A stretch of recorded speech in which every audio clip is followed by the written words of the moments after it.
நம்ம வண்டி பெங்களூர்லேருந்து சென்னை வரதுக்குள்ள 3 இடத்துல டீசல் இல்லாத மாதிரியே ஏற வாங்கி நின்றுக்கிட்டே வந்துச்சு. அது என்ன பிரச்சனை அப்படின்னு கண்டுபிடிங்க அப்படின்னு சொல்லியிருந்தேன். நிறைய பேர் கரெக்டாக கண்டுபிடிச்சிருந்தீங்க. நிறைய பேர் அவங்களுக்கு தோணுனதை சொன்னீங்க. நானும் ஒரு 4 மெக்கானிக் கிட்ட காட்டிட்டேன். ஒவ்வொருத்தரும் ஒவ்வொரு பிரச்சனை சொல்கிறாங்க. கரெக்டான பிரச்சனை என்னன்ற இந்த வீடியோவில் தெரிஞ்சுப்பீங்க. ஒரு மெக்கானிக்கு ஃபில்டர் அடைச்சிருக்கோம், இல்லை ஃபில்டர் சரியில்லாத ஃபால்ட்டு ஃபில்டர் கொடுத்துருப்பாங்க, ஃபில்டர் மாற்றி பாருங்கன்னாங்க. சரின்னு சொல்லிட்டு டீசல் ஃபில்டர் மாற்றியாச்சு. ஒன்று.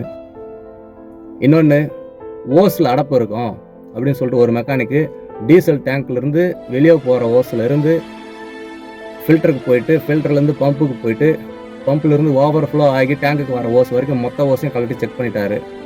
அது ஒரு பிரச்சனை. என்ன வண்டின்னு நிறைய பேர் கேட்டீங்க. பாஸ் வண்டி BS3 மாடலு. இன்னொரு மெக்கானிக்கு அந்த ஸ்டெய்னர் ஃபில்டர் வரும் இல்லைங்களா, குட்டி ஃபில்டர்னு சொல்லுவாங்க, இல்லை பேபி ஃபில்டர்னு சொல்லுவாங்க, அதை மாற்றினா சரியாக போய்டுன்னு சொல்லிட்டு அதை மாற்றினாரு. அப்பவும் சரியாகல.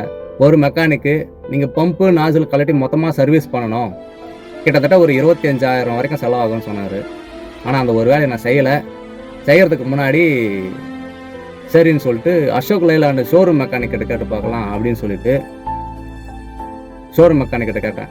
அவர் இந்த மாதிரி கம்ப்ளைண்ட் ஏற்கனவே அட்டன் பண்ணியிருப்பார் போல். ஒரே ஒரு வார்த்தை சொன்னார், நீங்கள் வண்டியை மட்டும் எடுத்துகிட்டு வாங்க, கரெக்டான ஃபால்ட் நான் சொல்கிறேன்னு சொன்னார். எடுத்துகிட்டு போனதுக்கப்புறம் ரெடி பண்ணிட்டார். என்ன பிரச்சனை பார்த்தீங்கன்னா, டேங்குக்கு உள்ள ஒரு ஃபில்டர் வருது. டேங்குக்கு உள்ளே வர ஃபில்டர் தான் பிரச்சனை. ஃபில்டர் மொத்தமாக அடைச்சிருக்கு, இந்த ஃபில்டர் மாற்றினா சரியாக போகும். அந்த ஃபில்டர் பேர் சக்ஷன் ஃபில்டரோ ஏதோ சொன்னார். சக்ஷன் ஃபில்டரோ இல்லை சக்ஷன் பைப்போ ஏதோ சொன்னார். அந்த ஃபில்டர் தான் அடைச்சிருக்குன்னு சொல்லிட்டு டேங்குக்கு உள்ளே வர ஃபில்டரை மாற்றினார். அதுக்கப்புறம் இது வரைக்கும் எந்த பிரச்சனைலாம் ஓடிட்டு இருக்குது. கரெக்டாக என்ன பிரச்சனை அப்படின்னு கண்டுபிடிச்சவங்களுக்கு நானே கால் பண்ணி இல்லை மெசேஜ் பண்ணி உங்களுக்கு கிஃப்ட் அனுப்பிடுறேன். நீங்கள் ஒரு டிரைவராகவோ ஓனராகவோ இருந்தீங்கன்னா நம்ம சேனலை பேஜை ஃபாலோ பண்ணி வச்சுக்கோங்க.